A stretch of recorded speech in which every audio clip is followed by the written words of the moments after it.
G'day and welcome to Aussievision. It's Kyriakos here, and today we're having a chat with a fellow Aussie who represented his motherland, Cyprus, at Eurovision this year in Liverpool. It's Andrew Lambrou. Yasu, Andrew, thank you for chatting with us again. Yeah, so thank you for having me, Kyriakos. Now, you absolutely smashed at Eurovision this year. We're so proud of you. Now, I'm going to point out the achievements you made. You finished left on the scoreboard, a best result for Cyprus since Fuego, a fourth time Cyprus finished on the left of the scoreboard in 20 years, and a best result by a male artist since 1998. Amazing achievements. How was your Eurovision experience?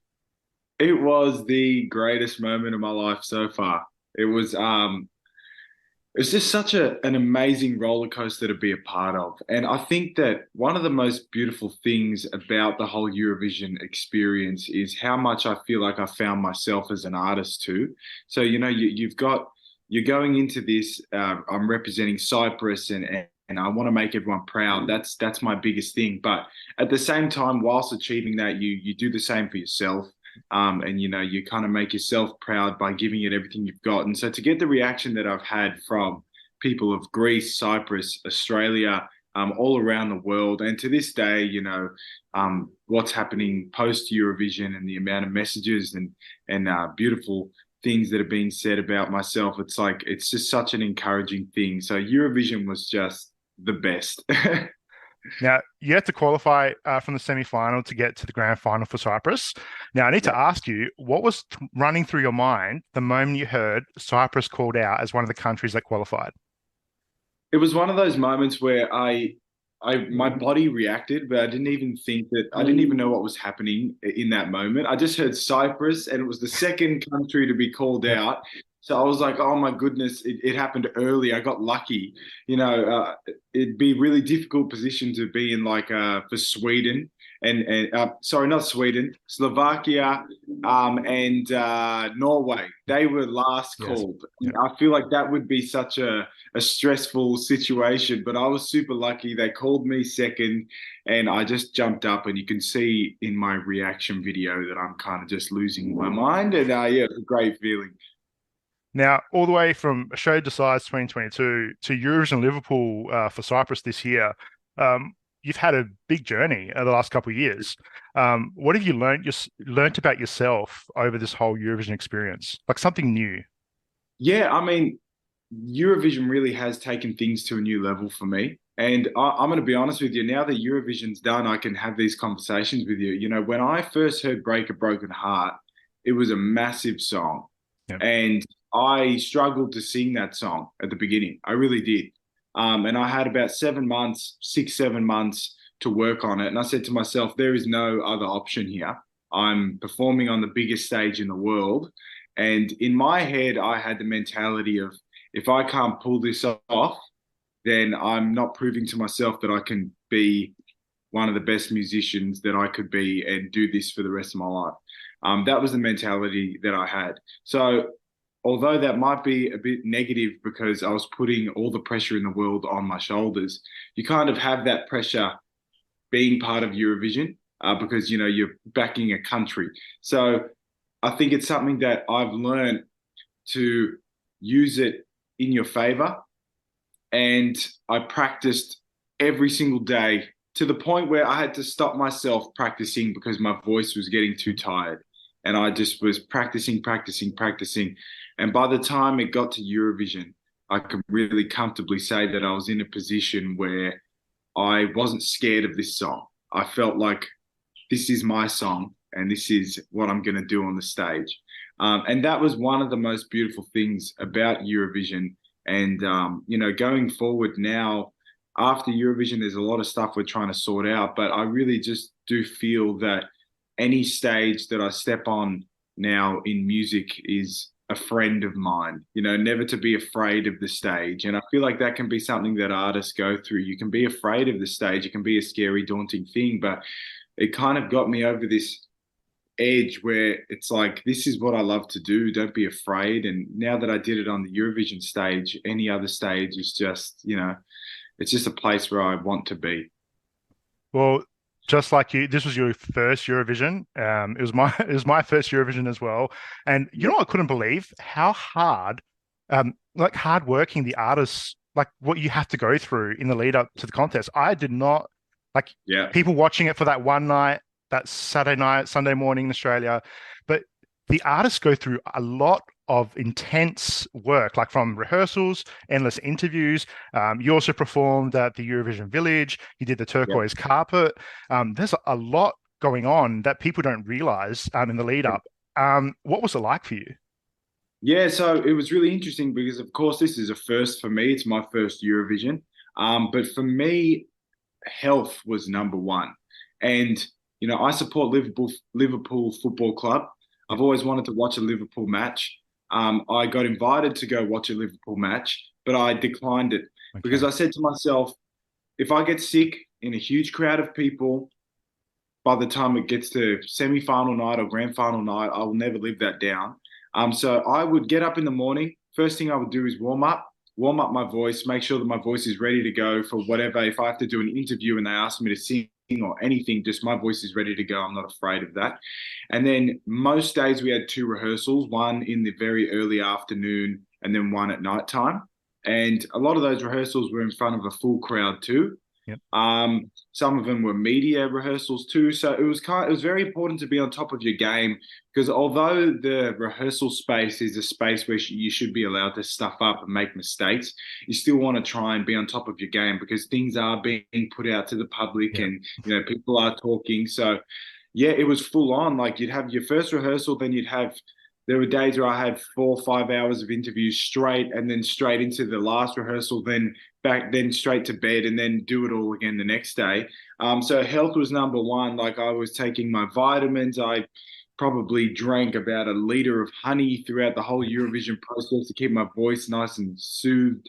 Yeah, it was a full on experience, and it's interesting. Literally the day after the grand final, I started to get sick, and I Yeah. had a cold, and my voice was going. But I think that was kind of my body.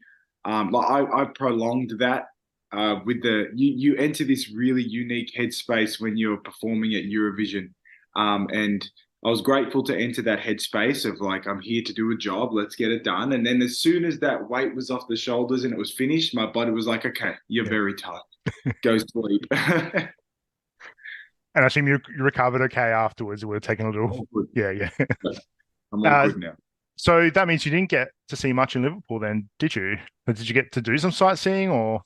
A little bit. I mean, I went to some fantastic restaurants. Of course, my amazing team, my amazing Cypriot team were always making sure I was fed very well, as you could imagine. As the- So I was going to some fantastic restaurants and I was walking around the city some days for sure.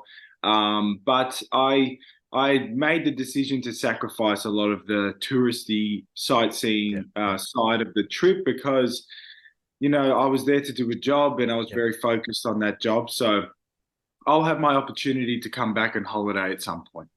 What was your favorite experience from the whole thing? Like, what did you enjoy the most?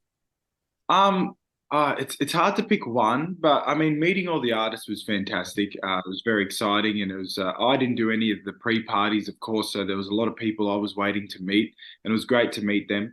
Um, Another thing that was great, as I mentioned before, is kind of the journey as an artist, really finding yourself in this huge situation. And I think another thing that was so great is how professional Eurovision is. Like just from the makeup team to the hair team to the sound people to there's so many people working and they're all professionals. They're all just at the best, at the top of their field. And you can really feel that when it comes to, the day and when it comes to the rehearsals, you really feel like you're being looked after. And I need to find this man's name, but there was a man before every performance backstage, and he was in my ears, Okay. in ears before I went on stage. And he would always get onto the mic and he would say, "Andrew, have you got me in your ears?" And I'd look over to my right, and he'd put his thumbs up, and I'd give him a fist bump, and I would go on stage. And it was little things like that that felt special. Like everyone was kind of looking after each other throughout the experience. And I just think that was beautiful. But yeah, I could carry on forever. There's a lot of things that stand out to me. Well, you mentioned meeting the other artists, and there was like a lot of nice love between the artists, like even from interviews asking, yeah. how the interactions were with other artists, and even on the red carpet, the turquoise carpet. Yeah.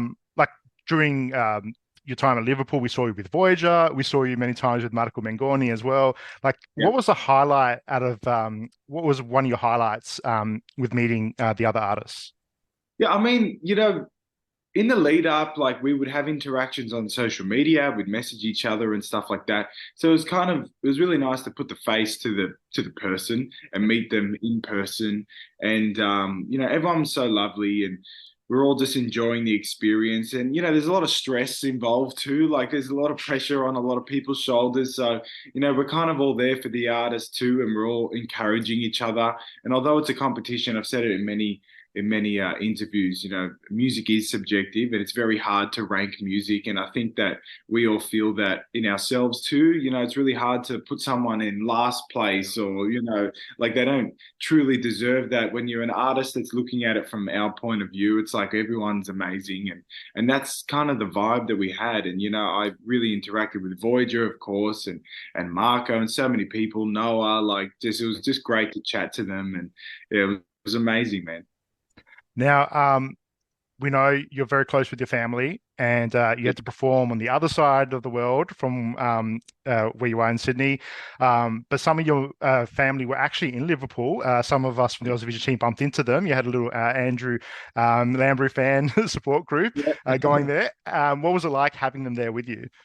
Oh, it's just amazing. I have such a supportive family, and I'm so grateful for that, and I love them so much. And for them to make the trip all the way to Liverpool to watch me, it's something that we're all never going to forget. And I really do feel like my family is a big Cypriot Greek family, as you could imagine, and you really feel that love and also just that sense of like belonging when it comes to the people of Cyprus too. Like, although I may not know everyone, it does feel like this big party and this big family like event, and it's a really beautiful thing. And I think that's something that I'm really grateful for in terms of my culture growing up, just how family orientated and close we all are, and supportive. And Cyprus is a small country, and it doesn't have a lot of people, but everyone supports each other, and I really felt that. So to have my actual family there and then the country of Cyprus, supporting it was only Eurovision really brings that to an artist. That's the beautiful thing. Now, your song "Break a Broken Heart" has surpassed 10 million streams, your Yeah. most streamed song on Spotify so far. It's a big milestone. What runs through your mind when you think about the huge success of your song? Oh, it's just wild. I've always dreamt of hitting 10 million streams. That's something that's always been on my bucket list. And so for it to happen now, it's a really beautiful thing. And I think it's also teaching me a lot because as an artist, you're always trying to strive for the best and strive for something more. But it kind of makes you realize that for so long I've been waiting to hit this milestone, and then I finally hit this milestone, and then my head starts racing into, okay, next song we need to work out how can we match this song and stuff like that. But then I kind of take a step back and I go, look how amazing this is.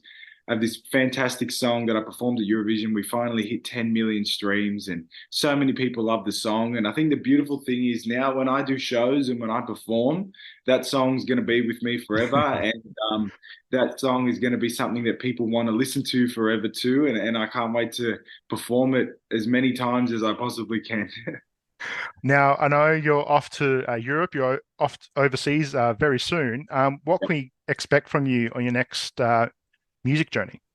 Yeah, so there's a lot happening. I can't give away too much at the moment. Post Eurovision was very like, okay, let's get things sorted. Let's go, go, go. But it does take time to sort things out. And so I'm going over to Europe and I'm having many chats with many people, working out exactly what the next steps are, song releases, performances, all that type of stuff. But for me, after Eurovision, another beautiful thing as an artist that's developing is I really do feel like I found a very core market that enjoys my music and enjoys who I am, and that is the European people. So I need to be over there, and that's what I'm going to do. So I'm going to go over there, perform as much as I can, get music out, catch up with my old team at Eurovision, and just travel. And that's my plan. And at the moment it is a bit of a holiday period in Greece. Yep. So I'm going to be doing a little bit of sightseeing and check Good. out a few places. But I'm looking forward to doing that too. But I think just being back in Europe is going to be a really special thing for me because before Eurovision, I had only been to London once. That's the only place I'd been to. So now I went to Europe I went to Europe 3 times for Eurovision, and now I'm going back. And it's a crazy thing to think like it's a place where I'm going to spend a lot of my life in Europe. Now, I know you've set up something for your fans. How can fans show their support as you continue on your musical journey? Yeah, so look, I've had a lot of requests from a lot of people to set up a little Patreon page. So I've set that up now, and it's been really great to interact personally with people that with fans, and I think that's the best part about it all. And so yeah, if anyone wants to join up to the Patreon, go ahead. It should just be Andrew Lambrou, and look forward to chatting to you. No problem. We'll put the links in the video details below. Now, something that you're going to probably ask forever now, and Yeah. we're going to ask you anyway, and maybe too early to ask, but is Eurovision something that you would like to do again, whether it's like representing Australia or Cyprus, or do you see yourself just being involved in some capacity? Yeah, I honestly do. Like, if the opportunity were to come again, obviously I'd have to think about what's happening in my life and career at that point. But it was the highlight of my musical career so far. So I'm never gonna. I don't have a single bad thing to say about Eurovision and the process, and I loved being a part of it. And I feel like if I were to do it again, I would know what to expect, which is a huge advantage. Now, after you've gone through it, you kind of think, wow, like all the things that I went through were new and I was finding my feet throughout that process. But if you've done it before, you kind of know what's ahead so you can prepare even more. So we'll see. But yeah, who knows what's going to happen in the future, but I'm open to it, and I absolutely enjoyed my time so much. So to relive that would be great. Well, thank you very much, Andrew, for having us, sharing your Eurovision journey with us, from interviews, your diary entries for our podcast. Also, your TikTok videos were amazing. It was great insight into seeing your whole journey, really. So thank you very much, and all the best for what you have next. No, thank you so much. And to Aussievision, everyone that's a part of Aussievision, thank you. You guys have supported me all the way from the beginning with Australia Decides, and it means a lot to me. So I'm always here to chat to you guys, and I appreciate all your love and support. Thank you very much, Andrew. See ya. Thank you. Thanks, Kyriakos. Bye.